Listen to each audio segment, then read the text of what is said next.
சென்னையில் 13 வயது மகளுக்கு பாலியல் தொந்தரவு கொடுத்த வழக்கில் தந்தைக்கு சாகும் வரை சிறை தண்டனை விதித்து சென்னை மாவட்ட போக்சோ சிறப்பு நீதிமன்றம் அதிரடி தீர்ப்பளித்துள்ளது.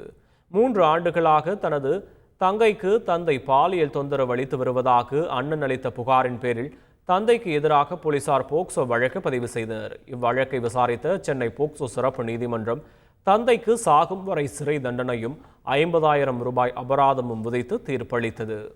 தந்தையை கட்டையால் அடித்து கொன்றுவிட்டு மது குடித்து கீழே விழுந்து இறந்ததாக நாடகமாடிய மகள் கைது செய்யப்பட்டுள்ளார். கன்னியாகுமரி மாவட்டம் பூதப்பாண்டியை அடுத்துள்ள கடுக்கரையைச் சேர்ந்தவர் சுரேஷ். இவர் தினமும் குடித்துவிட்டு வந்து மனைவியிடம் தகராறு செய்து வந்ததால் 4 ஆண்டுகளுக்கு முன்பு மனைவி பிரிந்து சென்று விட்டார். இதையடுத்து தனது மகள் ஆர்த்தியுடன் வசித்து வந்த அவர் தொடர்ந்து குடித்துவிட்டு தகராறு செய்துள்ளார். இதனால் ஆத்திரமடைந்த மகள் கட்டையால் தாக்கியதில் சுரேஷ் மயக்கமடைந்தார். அதிர்ச்சியடைந்த அவர் மதுபோதையில் திண்ணையில் படுத்திருந்த தந்தை கீழே விழுந்து மயங்கிவிட்டதாக நாடகமாடி உள்ளார். இதையடுத்து ஆசாரிப்பள்ளம் அரசு மருத்துவமனைக்கு கொண்டு செல்லப்பட்ட அவர் ஏற்கனவே இறந்துவிட்டதாக மருத்துவர்கள் தெரிவித்ததால் பிரேத பரிசோதனை செய்யப்பட்டது. பிரேத பரிசோதனை அறிக்கையில் அவர் தலையில் தாக்கப்பட்டு இறந்ததாக தெரிவிக்கப்பட்டதால் அதிர்ச்சியடைந்த போலீசார் கொலை வழக்காக பதிவு செய்து ஆர்த்தியிடம் விசாரணை நடத்தினர். அவரும் தனது தந்தையை கட்டையால் தாக்கி கொலை செய்ததை ஒப்புக்கொண்டதை அடுத்து அவர் சிறையில் அடைக்கப்பட்டார்.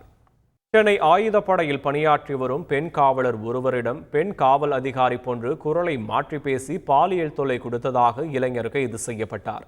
பாதிக்கப்பட்ட பெண் காவலர் சென்னை காவல் ஆணையர் அலுவலகத்தில் அளித்த புகாரின் பேரில் மத்திய குற்றப்பிரிவு சைபர் கிரைம் போலீசார் வழக்கு பதிவு செய்தனர்.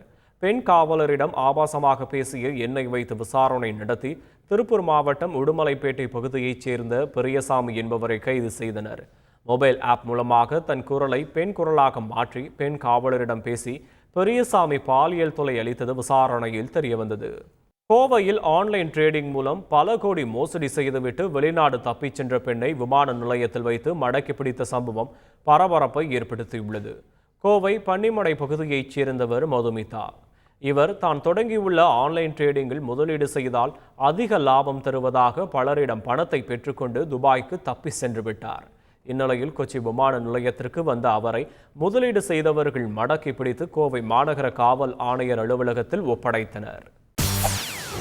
செய்திகளை உடனுக்குடன் தெரிந்து கொள்ள உடனே சப்ஸ்கிரைப் பண்ணுங்க.